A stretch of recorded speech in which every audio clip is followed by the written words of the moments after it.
Hey everyone, thanks for joining me today. I just want to say thank you for those who've subscribed and for those who are just joining us today for the first time. If you like what you see, you can hit subscribe and hit the bell so that when I upload new things, you'll be notified.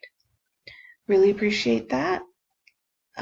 So today we're going to talk about self-harm. And I know that that's a really loaded topic, but it's also quite common in those who have trauma in their lives. Um,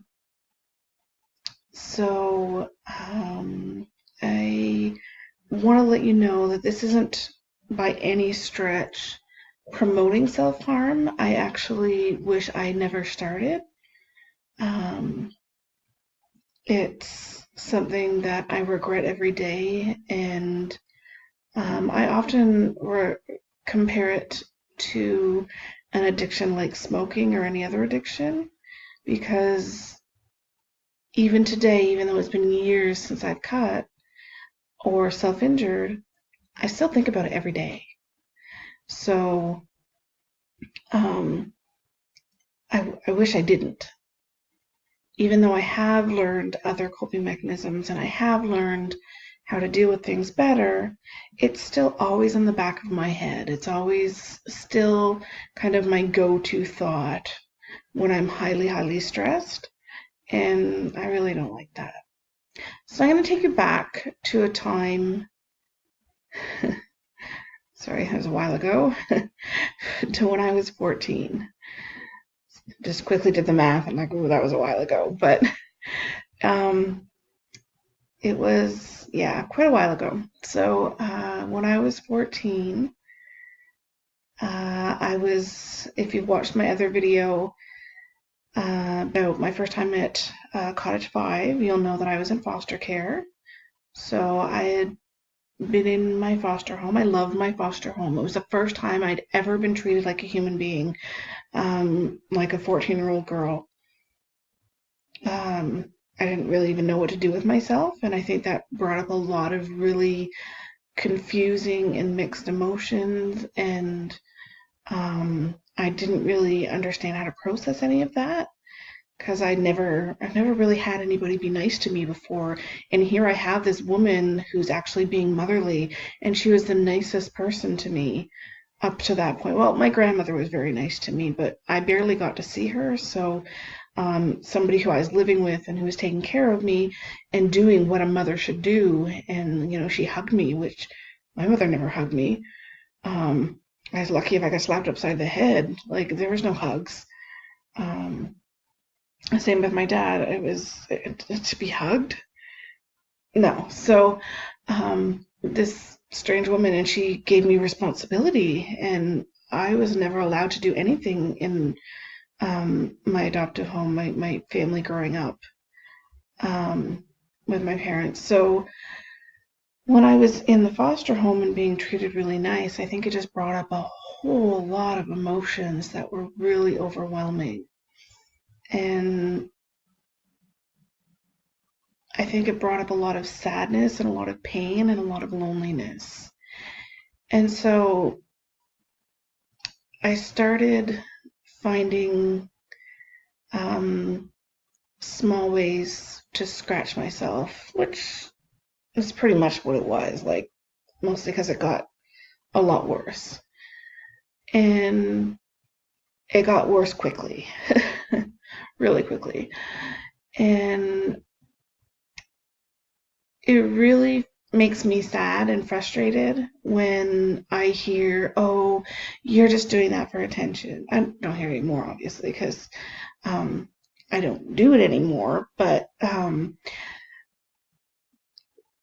when I was in class a couple years ago in the social service worker, I was sitting in a crisis class and I was in front of somebody who said that people who cut do it for attention.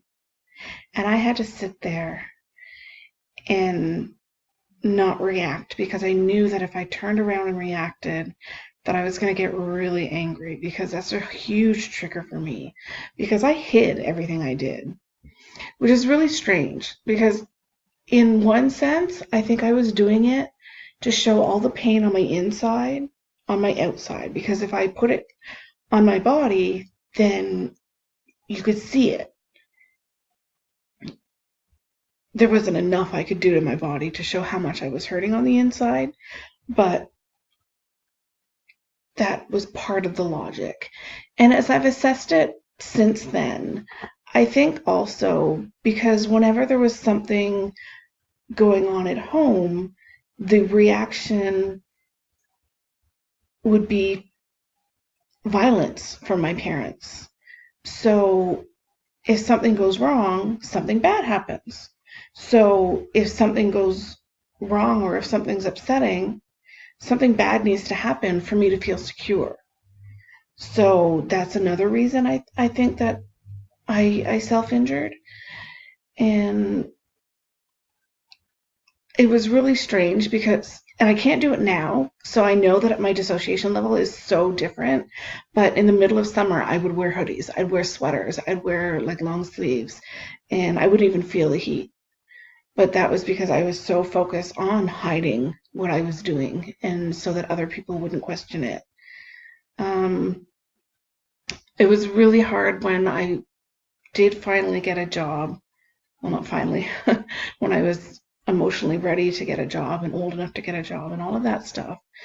And I was so self-conscious because I'd hand out money. You can't see me, but I'd hand out money, and I every time I do that, I'd be like, oh my gosh, they're gonna see. Oh my gosh, they're gonna see. Because in fast food, because I worked fast food, because it doesn't take a lot of skill. Well, it does, but it doesn't. Um, you'd be surprised. There's some people that do struggle with that. So you wear short sleeves because it's more sanitary for the most part. So all the uniforms have short sleeves. So I would be so self-conscious and so stressed out every time I would have to hand back change. But funny, it wasn't really the customers that questioned me. It was my coworkers. When I worked at the Burger King, it was my coworkers who were like, "Oh, what happened?" And I had some people that told me, "Oh, just tell them you got into a fight with a cat or a weed whacker or whatever." But I didn't feel like that was right. And I didn't feel like I should be embarrassed by what it was, especially as time went on, because I didn't, I did it wrong because I did that to myself, but I didn't do anything wrong in the sense that I didn't abuse myself and make myself emotionally unstable and all messed up. So I don't really feel like I did anything wrong in that sense. So I ended up just telling people that, you know what, I had bad coping mechanisms as a few years back because eventually I did quit. So it's kind of what I tell people now, even if people ask, which I don't really get anymore, which is really good. But I just tell them, I had really bad coping mechanisms and I had a really, rough childhood. And I've since then learned better coping skills. And, they're old scars, as you can tell, they're white. You can tell the age of a scar by how the color is. Um, so, yeah. Um, I feel that, um, as I said, cutting is an addiction. And so when I was at the point, I tried to stop and I tried to stop. But to me, for the reasons that I was doing it, at least, it was definitely an addiction. And I tried to stop. And I finally, when I got into the one program that I was in, to go, you weren't allowed to self-injure. And so I tried so hard to stop, and to the point where I literally prayed about it. I sat down and I prayed and I said, God, you don't want this for me, and I don't want this, and I need you to take these urges away. and I need you to free me from this. And I could feel it just drain out of my body, and the urge did go away, and it was so cool. Yes, I'm a Christian woman. I'm a big believer of God, obviously.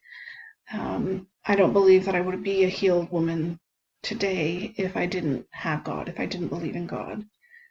He's been with me through and through, and I rely on him every day. So yeah, so that was kind of where my ending of self-injury came about, which was so important because it wasn't just a little bit of self-injuring. There was some more serious stuff that I'm not going to get into because I don't want to trigger anybody worse than I may have already done. And I don't want to give anybody ideas of some really dumb shit that I've done. That was my Minnie, if you heard her meowing. So yeah, I had a huge hatred for my body. I hated it for being alive. I hated it for what it felt. I hated it for not, I wanted full control of it. And I tried to get that full control. And when it didn't, I had to punish it. It made sense to me at the time, does not make sense to me now. So there was a lot of stuff around that I did. So I just kind of want people to understand that it's not, for the most part, for most people. I can't say 100% for everybody because I don't know everybody's story, but definitely for me, it was never for attention. Not in the way that people make it seem.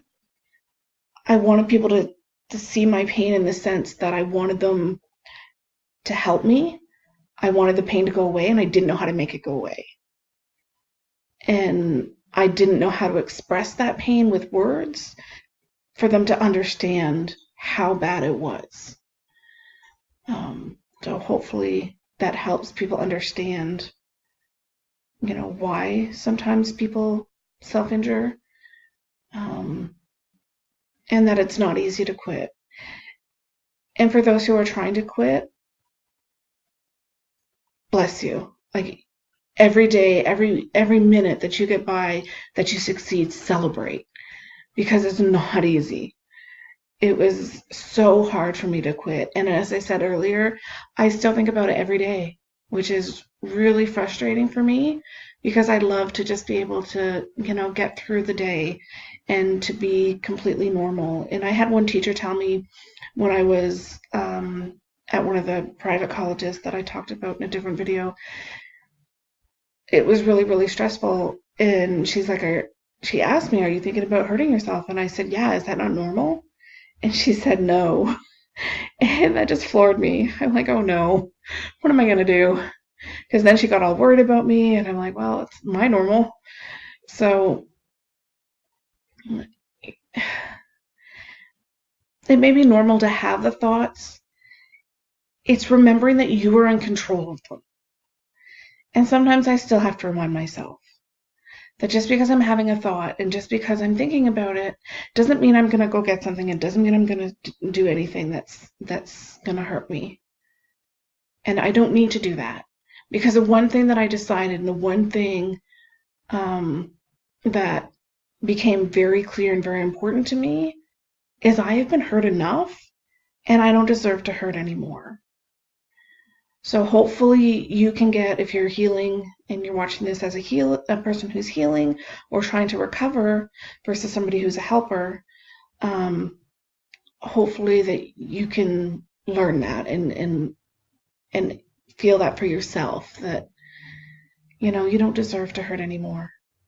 What happened wasn't your fault. Definitely wasn't my fault. I didn't ask for it. I didn't want all that shit to happen. So I hope this has been helpful in learning more about SI, self-injury. It's something that I wouldn't wish upon anybody. it's I've always I remember when I was doing it way back and I'd be like, how is this legal? How am I allowed to do this? How am I not getting myself arrested for this? Because if I did it to somebody else, they I'd get arrested for it. So I I I don't understand why there's not more help for it, but I don't think people really understand it. And the more that people understand it, the more that there will be help, I hope. And I hope that if people watch this, they'll learn how to help people. I don't know if that makes sense. Because if you're watching this as a helper, you need to be patient with people. And yeah, it's been, when was the last time? The last time I cut has been over 5 years ago. And before that, it had been about 5 years. So we try our best. We're going to have our peaks and valleys. It's just making those peaks longer and taller than those valleys.